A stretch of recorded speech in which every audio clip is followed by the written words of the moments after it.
Yo, what's good, y'all? So in today's video, I'm gonna be telling y'all how y'all can raise y'all win rate with supply and demand, right? So regular supply and demand is like heavy selling or heavy buying. When you have heavy selling, you have a supply. When you have heavy buying, you have a demand, right?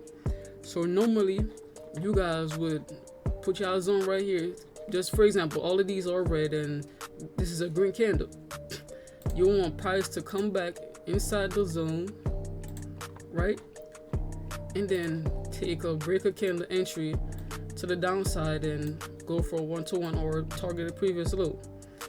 That's what I used to do, but to me that strategy had like a 50, or like it wasn't consistent with me for some reason. It wasn't. So I've been back testing, and for the past couple months I've changed. I've just added a couple things to my strategy. It's just a little. It's like one thing. You know what I'm saying? All I'm doing now is that if price close inside my zone, I won't be taking it. Like, to me, I think if price closes inside the zone, it's 50-50. Most of my losses on supply and demand is when price actually closes inside the zone. Like, most of my wins is actually when price doesn't close inside the zone. You know what I'm saying? After back testing and doing it in the live markets, I'm never taking a supply or a demand if price closes inside the zone. Never doing that again. And I'm finna show y'all just this week only how this been working, and some screenshots that I've been taking for the past couple months. So this was Monday on gold, right? I wake up at 7 a.m. every morning. As you can see, we're in a downtrend. Right? And as you can see, it has a gap right here, and price came down and came back in. I'm about to so y'all can see it. We had a gap right there. Price came back. Price had a aggressive selling and then came back into the zone. Notice, price didn't close inside the zone. That's a good sign. And once I saw price give the breaker candle, I got in a little bit aggressive because the momentum was just crazy. I got in around right here, and I was just aiming for a little over 1-to-1. I closed like around a 1-to-6 right here, and that's all I needed for this trade. This was Monday. Now let's go to Tuesday's trade. Yeah, let's go to Tuesday's trade, right? So this is Tuesday. As you can see, we was in a downtrend, right? But if you look at market structure, we started going up. Like, we just making higher highs, and we just follow market structure, right? So we was going up. We keep breaking structure to the upside, and we were just going up. So I'm like, I bet we going up. We bullish now. I'm looking to buy, and the 200 EMA was like right under here, literally right under here. If I could find the screenshot of the same day I took this, I'm gonna show y'all. But look, I had this zone right here. We had a gap. Price came back into the zone, closed respecting the zone, and we get the breaker candle, and I got in for 1-to-2. Simple as that, right? Nothing. If price was to close inside the zone, I'm not taking it. Just I'm not taking that. And Wednesday I didn't get a trade, and I trade Wednesdays too, but I didn't get a trade. But there was nothing going on in the market on Wednesday. Now Thursday, we was bullish, like we was bullish. This is on EU. We was bullish. Like, you don't have to put up the mark to do any of this or any. You can see we're bullish as hell. And as you can see, this zone had a gap right here, and we have heavy buying coming out of this area. Look at the reaction out of this zone, bro. Top tier reaction. And look, once we get the breaking candle, I got in, and I was just aiming for these highs right here. Right? These highs right here. Once price came above these highs, I was out after, you know what I'm saying? I didn't held this. So and this is another trade my Discord called out. And I called this out too. Let me see if I can find it. I called this out. So this was when? This was Tuesday too. This was Tuesday. We was going this on UCAT. I trade GU, Gold, EU on the 5-minute, and sometimes UCAT. Like, if I see a setup, I'll take it.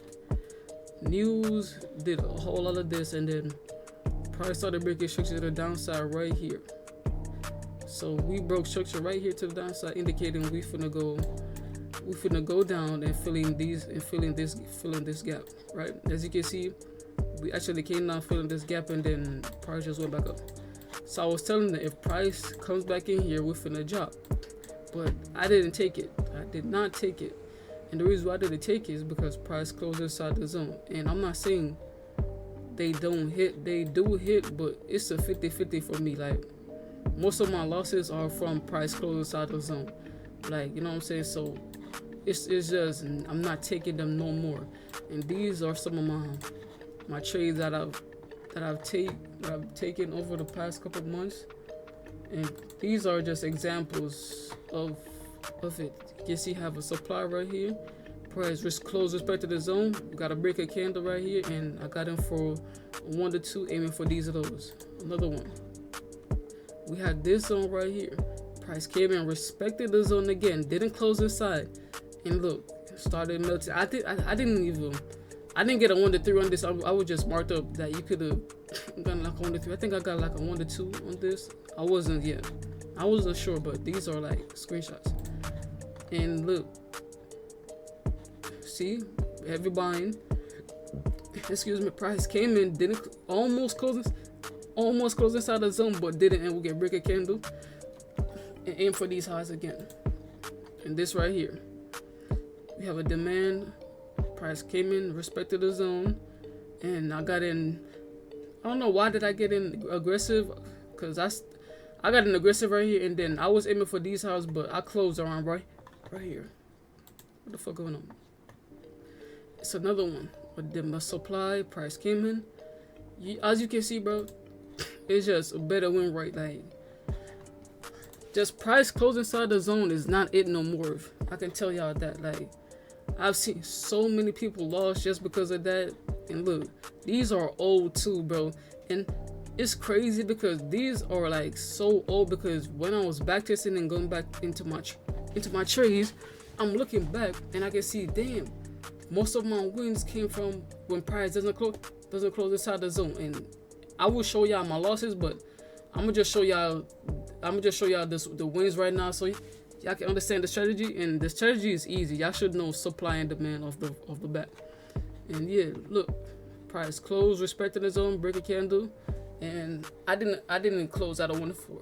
I did not. So yeah, supply right here. We had liquidity right here too. Came in, look, just started dropping. All of these, look, 1, 2, 3, respected the zone, break a candle, got it. It's just simple. And the 200 EMA was like, if you above the 200 EMA, the 200 EMA is gonna help you. Break a candle right here, got him. All of these, it's just, you know what I'm saying. And I'm not saying regular break a candle don't work. I'm just saying it's a 50-50 for me, at least when I'm back testing and going back over my trades that I've been taking over the last year, bro. It's been a 50-50, and I've seen my win rate went up crazy taking setups that don't close inside the zone. Like, the win rate is like a 95%, but I promise you, it doesn't. I think I lost like twice with this, literally twice. So yeah, that's basically how I raise my win rate with supply and demand. And hopefully you guys will add this into your confluence in trading supply and demand, and I promise y'all gonna see a better win rate, you know what I'm saying. And look, all of that with other people in here, they be trading supply and demand too with a 30-minute. As I can see, winning trades. This guy, this is a supply right here he took, and we'll just be calling out trades, everything on the 30-minute, the 5-minute, all of that, you know what I'm saying. So I hope this little video kind of explained how to increase your win rate on supply and demand. And yeah, I'm finna drop a next video on like my live trades and stuff like that. And yeah, I'm out. Peace.